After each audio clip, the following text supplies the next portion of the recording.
Shabbat Shalom. Today we're going to look at the subject of our observation, and then to where we come with a report, some kind of a saying, a conclusion. How do we know if our conclusion or someone else's conclusion or message, report is trustworthy? Factors in our own innermost being, are they influential in this process of conclusion making? We're going to read the first text today, and you'll see how this fits in the topic of today and the text of today. Numbers chapter 14, verse 1 through 4 of a greater context. There we go. All the congregation lifted up their voice, cried hysteric, and the people wept that night. All the children of Israel murmured against Moses and against Aaron, and the whole congregation said to them, "We would that we had died in the land of Egypt, or would that we had died in this wilderness. Why does Adonai bring us to this land to fall by this sword? Our wives and our little ones will be a prey. Wouldn't it be better for us to return to Egypt?" And they said to one another, "Let us make a captain, let us make a leader, and let us return to Egypt." They're approaching the land of Canaan, and with the approach, there's also the growing of tension, and because of the change that they know will take place. The trip, it's not a trip, the journey through all the wilderness, or through all the deserts, has become something of routine a little bit. Living as nomads gives you freedom you don't want to give up. Living in a village, in a city, will limit your freedom that you had. And you need to take into account the rights of other people more and in different ways than what you did in the desert life.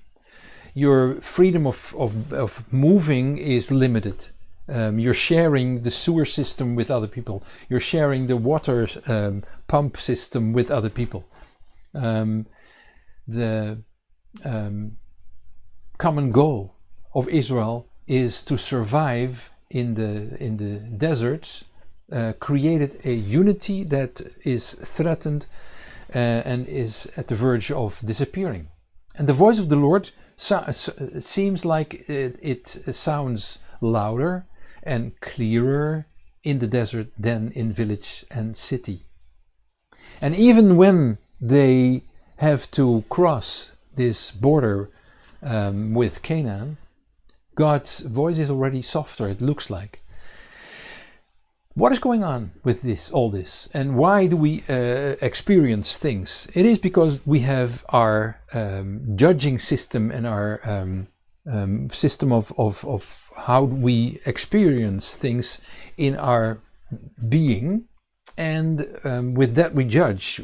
Our experiences will predict and will make choices, or will hint us to choices, or will take over even.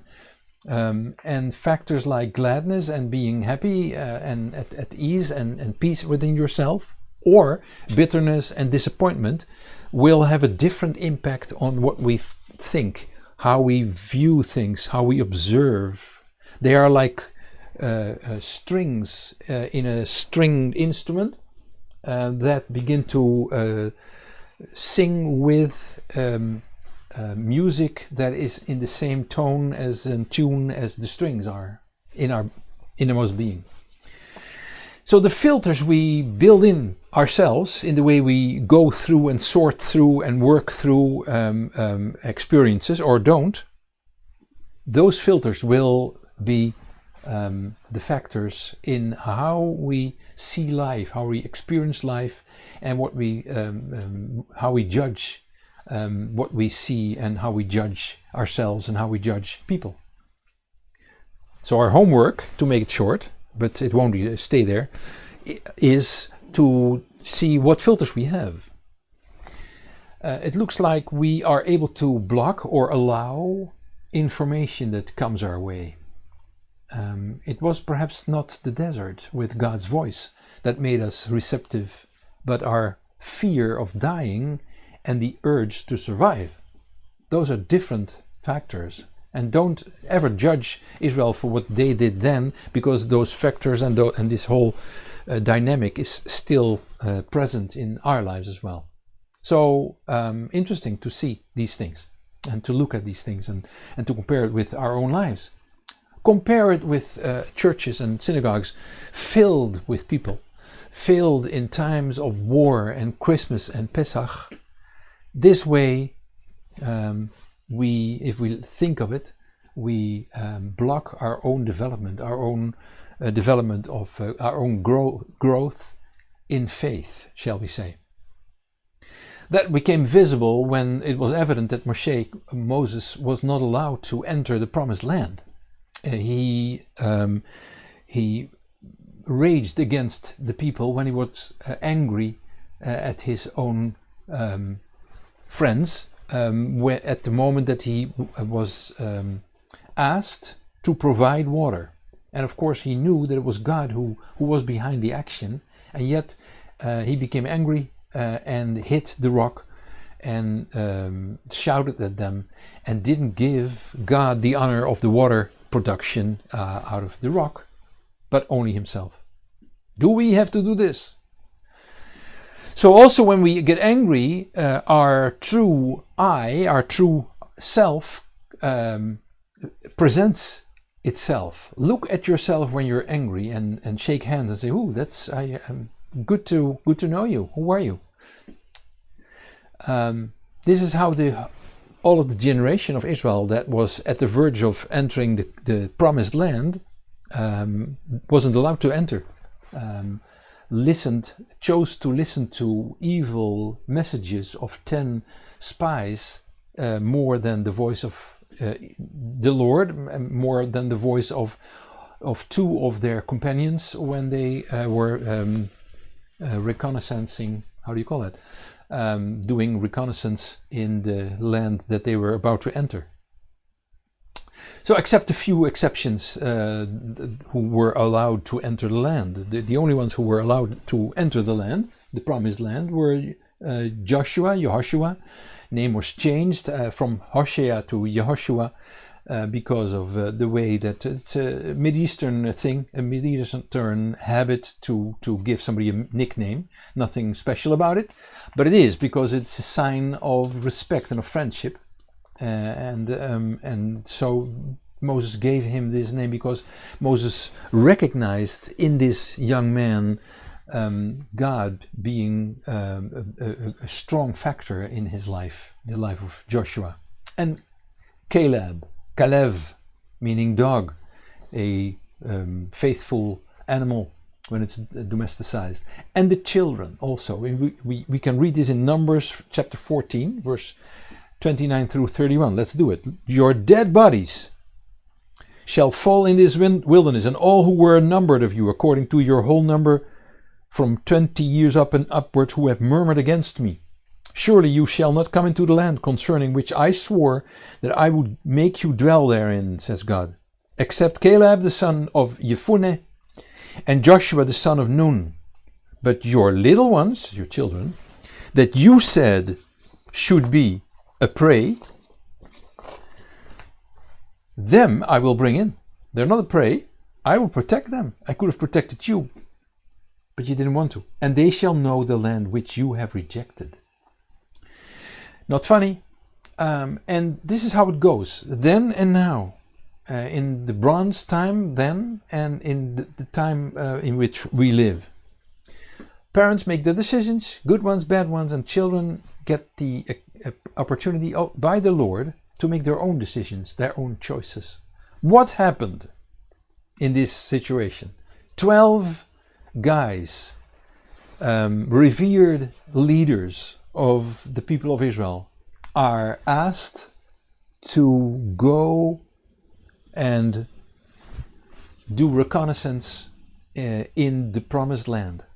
They need to observe, not as a tourist, not the places where you make the nicest pictures on vacation, not where you can get your places where you can set up your camp, or where the ice cream is cheap and the best in taste.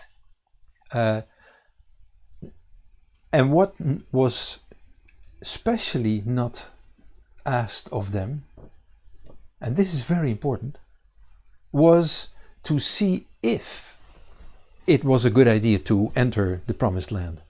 There was no question if. The question was, go and see what the land is all about. So that we know beforehand, this is what you do with reconnaissance, to know beforehand how it looks like in way of landscape, military perspectives, agriculture, and medical also, like the swamps and the infections that could come from them. So those 12 are the spies, the secret agency, and what they see, all 12, is the same facts. How they judge is totally different. This is what we experience also in our lives. Two people look at something, or a group looks at something, a phenomena, or whatever it is, like Corona, and people respond in different ways. It has to do with the way we live, and you will recognize that same experience in different situations. You can tell people from the way they experience, and you can recognize and predict how they will respond. And it has to do with what's built in, what we allow to be built in, and the filters we use to keep certain information away from us. So how they judge, that's the difference. And a number of them, making them the majority, thinks of doubting and becoming critical and asking the question, should we enter the land? Which was not the order to find out.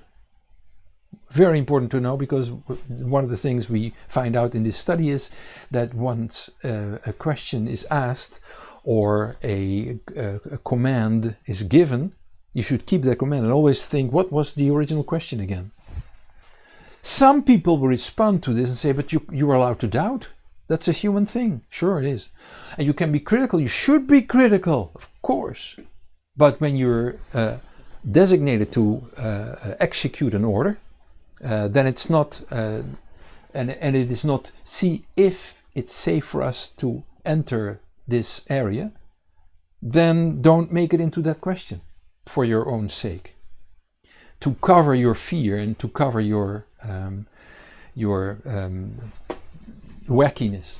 The order was, the Lord gave the land to our fathers, the land of Canaan. He promised we should go there, so go with experienced eyes, with knowledge, ecologically, medically, in military aspects, and agriculturally, and more aspects than that. 2 kept themselves to and limited themselves to that order, to that question. 10 were selling the promise of land to our father Abraham as if it was not costly and not worthy to answer the question that was asked. 12 guys go on a mission. 10 of them spoil it. 12 come back, return, and give their report. The negative report of the 10 is believed by the majority of people. The majority remembers everything but what was asked, or they allow the question to be changed. 2 guys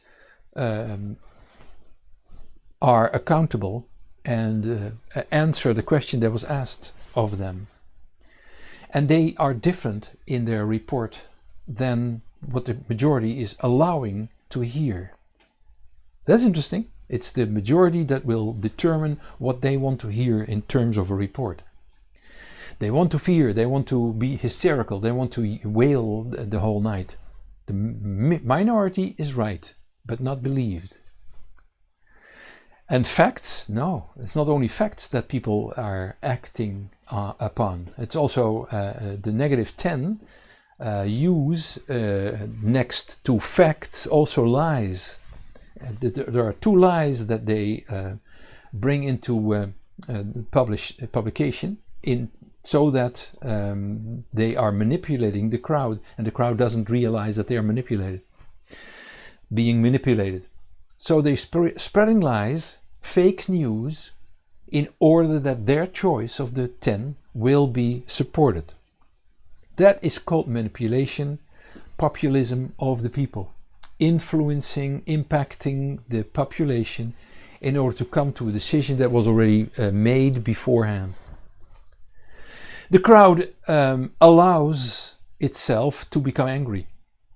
We are not interested in the facts anymore. Away is the conversation, away is the finding a common solution. And they bring fire and into the situation, not rest, but chaos. And they call for the death of Joshua and Caleb by stoning to death. Happily, it doesn't happen. They call for another leader so that they can return to Egypt. Happily, it doesn't either. It doesn't take place either. Moses is the judge, and he decides that the 10 and the majority is not right, is wrong. Leadership has spoken. Will leadership be respected? Were they appointed by God? Or is there only respect if the leadership does what the opinion makers say that it should be?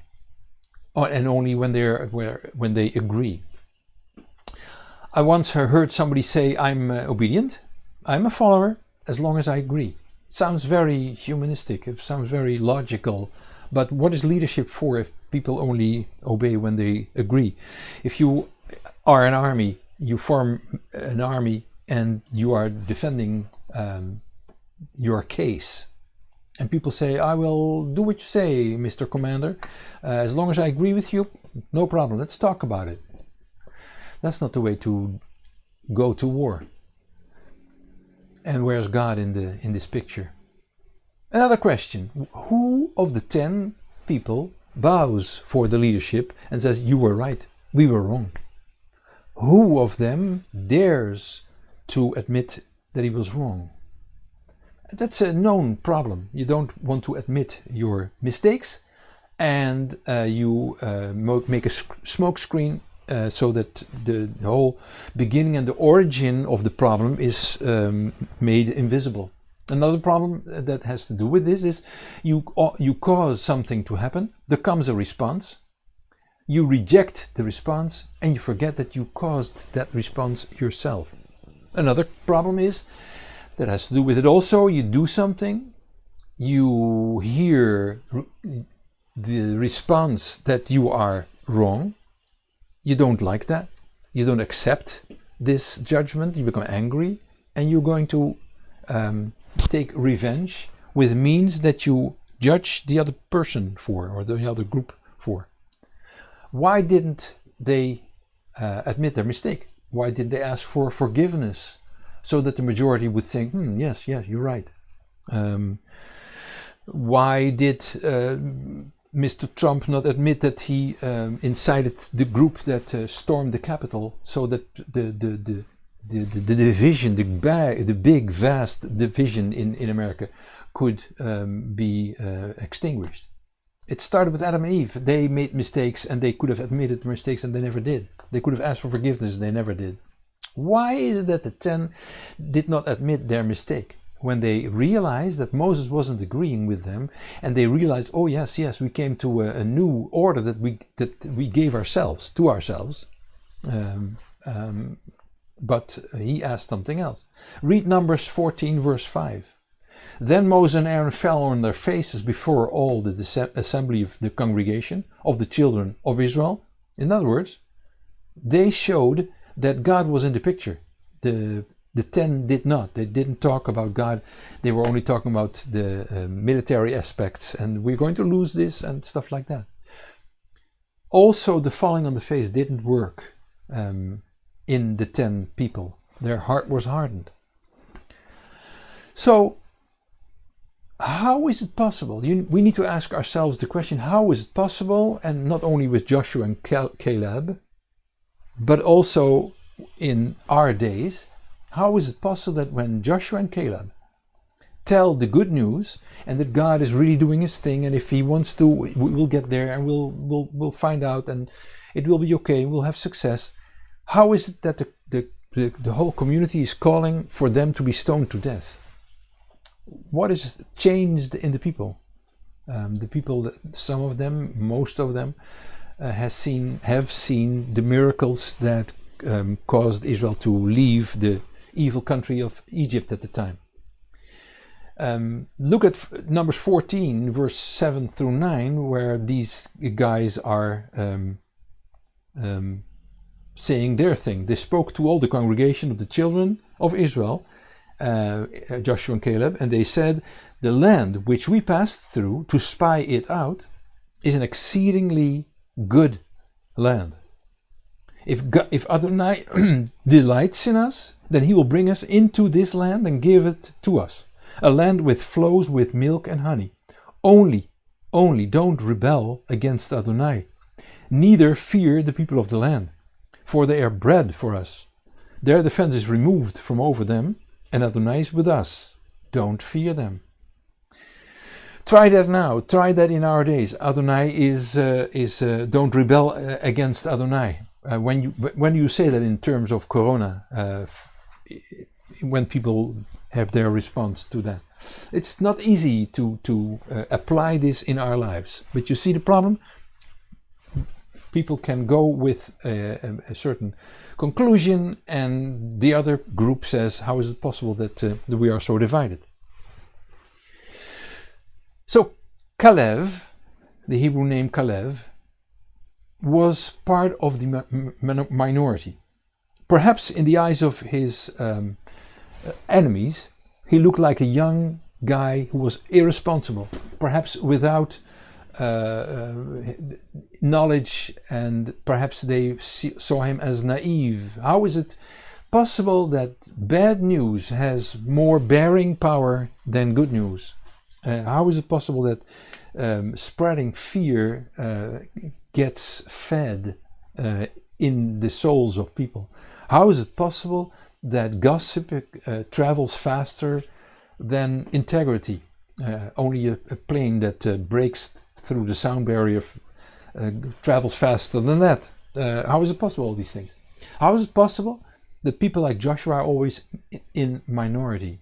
How is it possible that people are so easily forgetting the help, the assistance that God gives when he gives his orders in order to take the land and live there? And how is it possible that people are allowing themselves to be swept in ways they didn't even foresee before this took place? I think it has to do with the resonance in like an instrument like this, where the same tone calls for a response. Needs to be tuned, but anyway, inside our souls, this takes place, and we might not even be aware of it, and we need to become aware of it. I'm afraid that these things are taking place in our times just as well, just as they did then. What we need is a basic trust, instead of a mistrust, and especially directed against leadership, against people in leadership in politics. What we need is an eye for history, very important, an eye for science, an eye for facts instead of fake news. But people who use these factors, this trust, this history, knowledge, because history can help you to see clear in how developments take place and how situations repeat themselves. For instance, with infections, with viruses. It's interesting to see that history presents us with facts about religious groups which allow the infection to happen. If it's Christians or Jews alike, the more religious, the more orthodox groups allow themselves to get sick, talking about the protection that God gives, allowing the children to die. We need to see what moves us and why we use certain elements and certain factors and certain things that make and form our decision. So we need to trust history, facts, science, and we will in minority because it's not popular to do that. It's not. It's still. It looks like we look like we're naive. Those people look like dull, and there's no excitement. There's no misery that we can howl and cry for, and so this kind of things were taking place. And Joshua is such a different man. When other people were busy outside, Joshua was in the tent of meeting for days, for hours, and people knew it. And some have looked at him and saw him as a weak guy, dull guy. Exodus 33 verse 11 sums it up. Adonai spoke to Moses face to face as a man speaks to his friend. He turned again into the camp, Moses, and his servant Joshua, the son of Nun, a young man, didn't depart out of the tent. It paints the attitude of relationship that Joshua had with God. Not only when people looked at him, but also when people didn't see him. He was the one who was allowed to enter Israel at the time with his friend Caleb. The others, the leaders, the 10 leaders, and the majority of the people who allowed themselves to be deceived, were caused that Israel had to travel 40 years longer to make it into Israel. They caused misery. They caused a complete generation to be excluded from entering the land. Joshua and Caleb were like God wanted the young people to be. Young, wild, happy, fiery for the Lord. It would be good if we in our time would make sure that it doesn't have to cost a generation in order to share in the blessings of Israel. Let's look at the second text, which is the Haftarah text, Joshua 2. Now we see the young Joshua grow up into the leader, into the general of Israel. Joshua chapter 2 verse 1 through 4 is today's text in the Haftarah section. Joshua, the son of Nun, secretly sent 2 men out of Shittim as spies, like he did when he was young, saying, "Go, view the land, including Jericho." They went and came into the house of a prostitute whose name was Rachav, and slept there in her inn, in her tavern.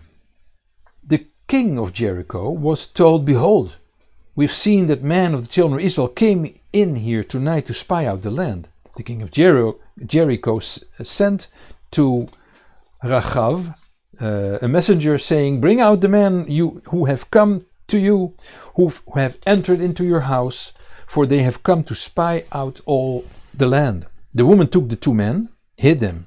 Then she said, yes, the men came to me, but I didn't know where they came from. She was lying, and this is the biblically allowed, approved lying that saves lives and doesn't allow the enemy to prey and be successful. Later on, when Joshua is the leader of Israel and the general of the army, he sends 2 spies, Meraglim, on their way to do reconnaissance of the land where they're about to enter. He learned from his own situation that sending 12 spies, it might be problematic. And so the two go and spy the land, and they come back, and they before they go back, they meet this woman who is probably tied to the temple of Canaanite priests in Jericho. And it is not a nice task to do this. The culture at the time of the priests was that the more sex is being done with these prostitutes, the more production, the more successful business life, agricultural life will be. And it seemed it worked. The farmer who had the best productivity was receiving the main price. The temple profited from all the success. The farmers made people profit. The only sacrifice that was brought was being brought by the temple prostitutes. They paid the price. This prostitute, Rachav, said enough is enough. She understood the system. She understood the cultural system, the religious system, the position in which she was in personally, and the women of her country, of her people. And she heard, and she talks about this to the two people, the two spies. She heard about the God of Israel and the high morale, the great values Israel had, the miracles this God did for his children. She believed in Messiah and in the divinity of Messiah. Did you know that? If you look at Joshua chapter 2 verse 11, it's not on the screen, but if you look at Joshua chapter 2 verse 11, you'll see that she says to them, the Lord your God is God in heaven above and on earth beneath. Very interesting. She realized that God is not this God at great distance, not involved in the lives of the people on earth, but he's very practical, loving, caring. So he's not on earth, not in the heavens only, but also God on earth. So she not only talks about God in heaven and a human Messiah, she realizes that God is one, but he's God both in heaven and God on earth. Very interesting. She believes in this religion without prostitution and with festivities because of the harvest and stuff like that, and honor for the God of Israel. She chooses very consciously. Interesting, because this is also part of this whole story, that facts come to us. And why is only this woman in her dire circumstances able to make this decision? Other people saw the same circumstances and didn't make that decision. This is how I came up with this question: how do we make our decisions? And what do we allow to happen? And how are we able to see right from wrong and facts from fake news and stuff like that?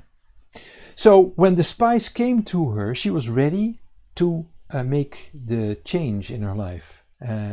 She was on a crossroads, and she made her choice. She was a dissident. She was a person who walked over to the other side, to the enemy.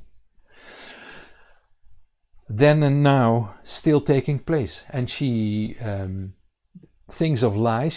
She's creative with the truth in order to protect the men.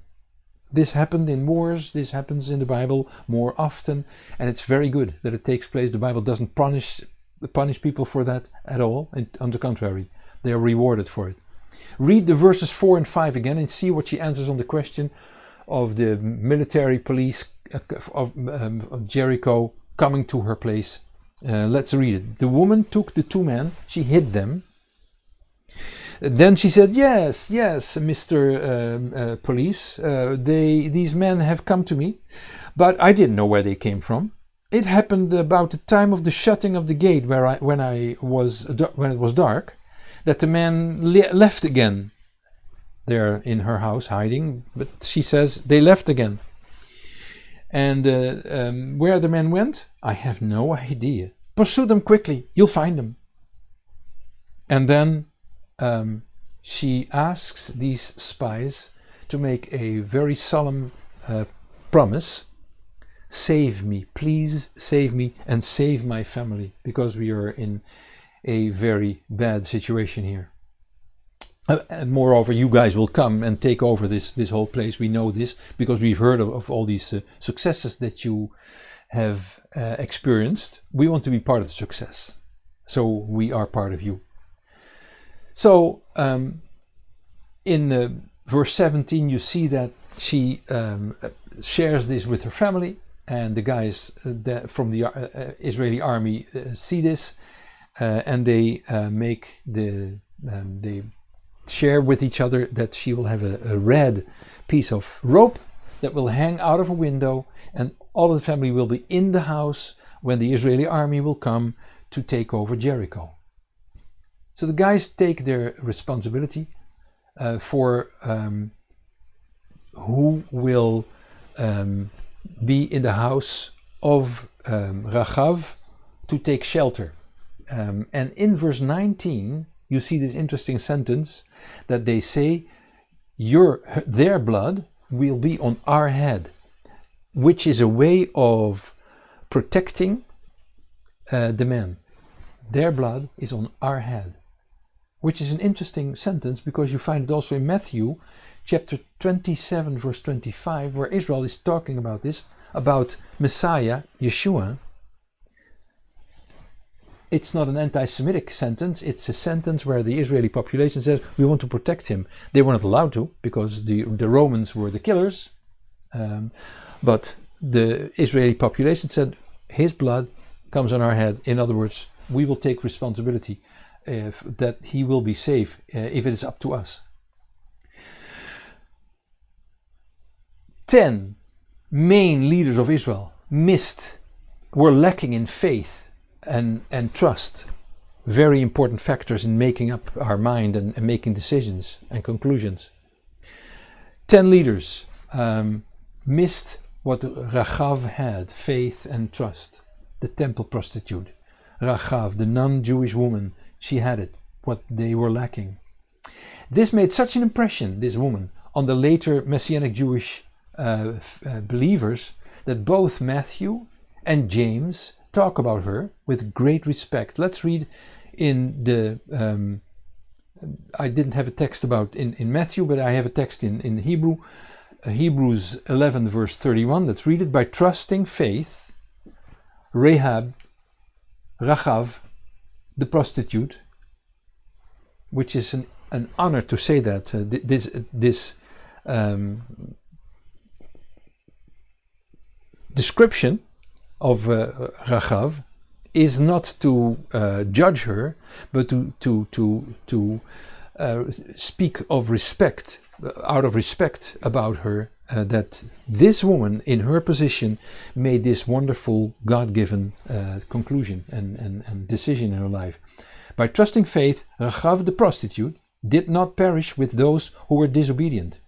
And this is then a commentary on the 12 and the spies that went out and came back with news that was so different in description and in conclusions. This is why this is such an important subject to think about, because this pertains to all of us. Didn't perish with those who were disobedient, having received the spies in peace. And James, Yaakov in Hebrew, chapter 2 verse 25. Rachav the prostitute again, also justified by works, in that she received the messengers and sent them out another way. Two texts that show the respect and that are so important in Judaism. But look at the difference. In Hebrews it talks about trusting faith, and James says she was justified by works. For James, for Yaakov, faith has to go hand in hand with acts, with deeds. So James is more stressing and underlining the practice, where the author of Hebrews is talking about faith which is the basis for the actions. They go hand in hand. So by faith, Joshua and Caleb could stay very close to the Lord against the mainstream, because you don't have to be afraid of this mainstream. Messianic Jewish congregations are congregations that are not afraid of the mainstream from different ways. By faith, Rachav chose for the God of Israel with danger for her own life, because disobedient temple prostitutes are not protected and are dead meat.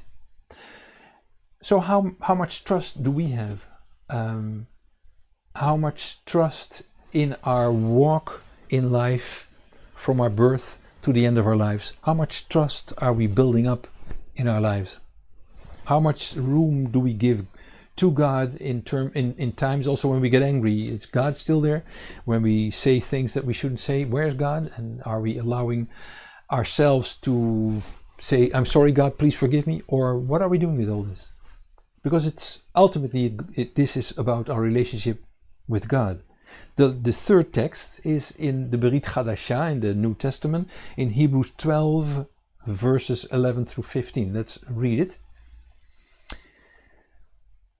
All chastening, interesting term, seems for the present to be not joyous but grievous. Yet afterwards it yields the peaceful fruit of righteousness to those who have been exercised thereby. I'll talk about this chastening in a sec, but there is something in this talks about correction in our lives, wherever this comes from. What do you do with correction? Somebody is not agreeing with you. Do you see it as chastening? Do you see it as a whip that is used against you? Is it a personal attack against you?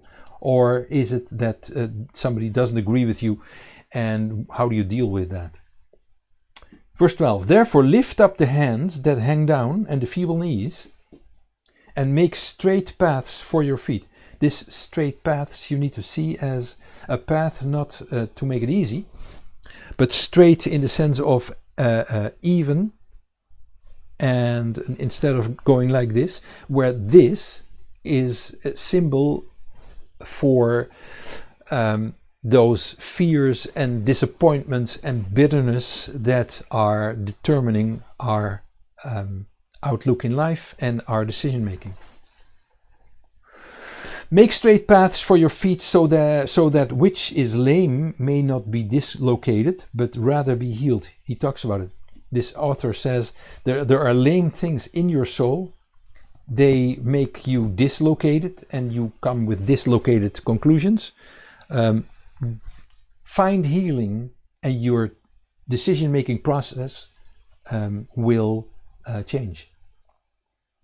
Follow after peace with all men, and the sanctification without which no man will see the Lord, looking carefully lest there be any man who falls short of the grace of God, lest any root of bitterness, there we go again, springing up trouble you, and many be defiled by it. See, this is what this is all about. This is what this is all about. So there was a common factor in Israel with the 12 spies of fear and bitterness and stuff like that. Some kind of people being in their post-traumatic stress syndrome situation. That's what I feel Israel has been in Egypt. They needed healing, and their decision making was colored by this PTSS. So disciplining and punishing, where the Bible talks about in this piece in Hebrews, you need to have spiritual insight, spiritual discernment to recognize when this takes place, because you talk about God's interference in your life, which is not easy to see take place. Read the text and you'll see that this kind of interference by God, this punishing, is a sign of love, because he's correcting, not because he's judging you and says, I will make you bleeding and stuff like that. No, it's a way of correcting for your own good for your own interest. So that God shows his interest, shows his care for the people who he is chasing after. A sign of approval, and a sign of correction, a sign of love and of care. Something to be proud of. God loves me. He's punishing me. He loves me and he cares for me. But you need to be careful in how you see that God is punishing you, because some things are not. God doesn't invent something like the death of a child and to punish you and to say now you'll bleed and stuff like that. There are things in which your decision-making process will allow you to deal with misery in different ways, depending on how you have dealt with situations in the past. So it's a very intimate and personal and unique interaction between you and your Creator. And there are a few people who are proud when they talk about the punishment that God gave them, but be careful that you don't say something is God's punishment, he wanted this, when misery takes place. We cannot say that God wanted the Jews to be wiped out in World War II, when that is definitely not the case. And the evil of people was what took over in this period of time. So then we can say, so what took place? Well, most of it is human action that takes place. Chastening and punishing is in a different aspect, although I'm convinced that all suffering of human beings, also when you do stupid things, but also when you're innocent, adds to your atonement with God. It sounds strange, but this text talks about it, because there's a text in the New Testament where Paul says the same. He says, I will add to the suffering of Messiah in order to save people. Not that Paul is some kind of Messiah and gives his life for the salvation of other people. That's not what he's saying. Yet the suffering of people adds to the well-being of people. It's complicated because what it's not and what it is something to find out, and it pertains to each individual situation what we're talking about. I want to leave it with that and continue our study to finish it. So we need spiritual insight when we hear news, when we hear reports like the 12 spies. People were lacking in insight. Joshua had this insight, and he was able to send spies himself. They were asked, go and spy the land, and Jericho in particular, and he knew by experience, by historical insight, what it means to send people with the risk of changing the original question. Again, the question was to map out the land, in particular the place where the Israelites would cross the River Jordan. That would be the place in what's now the country of Jordan, where on the west side of the river Jordan, the city of Jericho is situated. Joshua was an experienced man in this kind of missions. What he did was doing it in such a way that Israel had peace with the report that the spies came back with. What did he do? What did he that Moses didn't do so well? We're talking about the art of choosing in what you can do and what you can do to trust when somebody else says something. Trust or not trust. How do you do that? How can you trust your own eyes when you see something? How do you judge? How do you draw your conclusions? How can you say the earth is flat when in every aspect and with all the thousands of examples you can see that the earth is a globe hanging in nothing, which the Bible actually says. How is it possible that we believe in our own decisions so well in order to have, instead of having certain question marks and without allowing the question marks to take over and becoming an uncertain person? Not easy, but we have to deal with this. In the time of crisis around those 10 spies who brought negative report, the problem was that they changed the question that they were sent out with. After that, they gave answer to a question Moses had not asked. Moses did not ask the question, shall we, yes, or shall we not enter the land? We need to watch and protect the question that we ask or that someone else is asking. I'm sure that you will have an experience in your life, perhaps more, where you were talking about something, you had something in mind, a subject, and in the middle of the conversation it changes and you hear people being carried away with the question, changing it, and the misunderstanding takes place. So we need to watch. We need to watch these kind of things.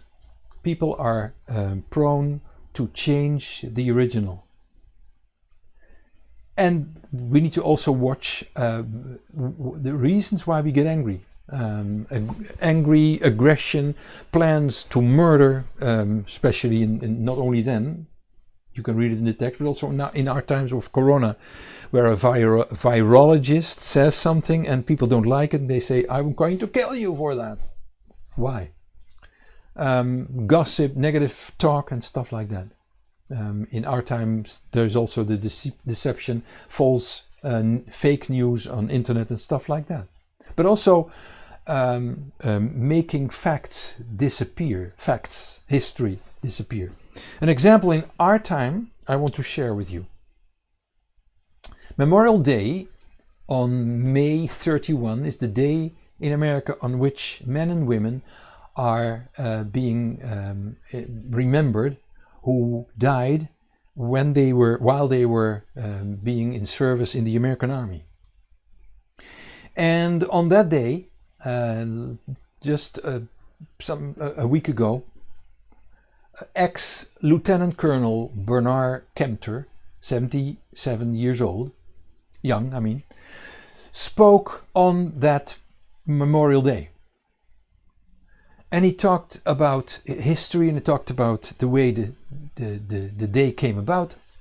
And he talked about a development that added and contributed to this development of this day, where black people of color, men and women, free and slave, died serving their country.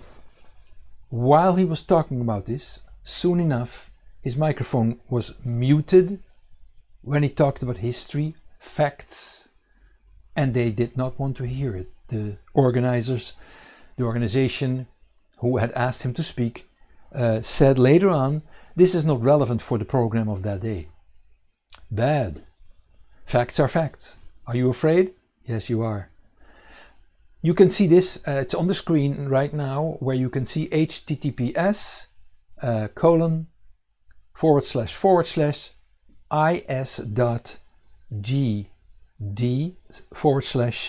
is.gd/5 capital L digit 9 capital F and small IF. And you can see the commentator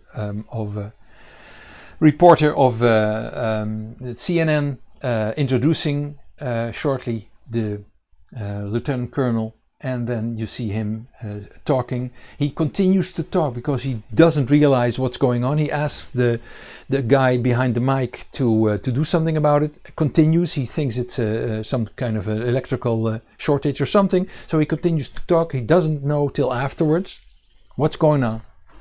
And the organizers are cutting out facts about American history concerning slavery, oppression of population with lighter and darker color of skin. What am I talking about? You need to have an eye for history in your decision-making process. Joshua applied this. What did Joshua apply more? I listed some factors which will come one by one on the screen. And the first one is history. History is the factor in which you are able to see what's going on and what has taken place. So, because history has certain patterns. In terms of virology, in terms of the coronavirus, it's interesting to see in our country, Holland, and perhaps in other countries in the world, I guess, the religious population is against vaccination in general, generalized, I'm sorry. Excuse me for doing that. With all the dying of children in particular that comes with it. It was their right to choose against vaccination, but it was not in their right to have their children dying because of the decision-making process of the parents. But they had the right to do this. They were their children. But this is history, and so we can learn from this history. Perhaps this was not the wrong kind of decision-making, religious people. That's one factor that you can learn from. The second one is our own common sense. Now that's a dangerous thing, because when do we have common sense and when do we have common nonsense in our minds? Who can tell? But own common sense does a lot. In other words, be more confident of yourselves. Don't say, oh no, the doctor is very important. Science is very important. It's not part of this list even. So with history comes also science and stuff like that. All the factors that you need to have, which those spies also needed to look with, armored with this knowledge of facts and truth and reality. Common sense. The third one is always keep in mind what the original question was. What was the original question again? It's not bad to ask that question in a conversation. You hear people you call a company and you ask your question. In Holland, they're trained to say, if I can repeat your question, you are saying that this and this and this, and they make sure that they know what the original question is. Not bad in terms of communication. To make that clear and keep it clear. When there is a quarrel, an argument between people, sometimes the argument ends at a place where you have no idea how you came there to that point. Go back to the original. What happened? How did we end up here? What was the original thing? And you might even end up laughing and saying, my goodness, we were carried away by our own common nonsense. So this is always keep in mind. The next one is watch if justice and the protection of the group is guaranteed. Very important. Justice needs to be guaranteed. Attacking and threatening scientists because they have their opinion about corona is not the way to go. And protection of the group is also important. If protection of the group means vaccination, and you think, well, there's no problem with there is no coronavirus. It's all an invention, and Bill Gates and we are being have these implants through the needles and stuff like that. You can think whatever nonsense you can think. I'm sorry, whatever you want to think about. But the protection, if there are people that say they want to protect the group, then there are consequences. The mouth protection, the green passports, they are part of this plan. If it's nonsense, who cares? If you don't believe in Santa Claus and the children believe in Santa Claus, let them go ahead. If you don't believe it, you don't have to be afraid that something will happen. So let the group believe in protection and believe in Corona. If it's all nonsense, then what do you care? Yeah, but my freedom. Freedom is a factor that is on the second place when protection comes always first. The next, developing an eye for the development and progressive insights.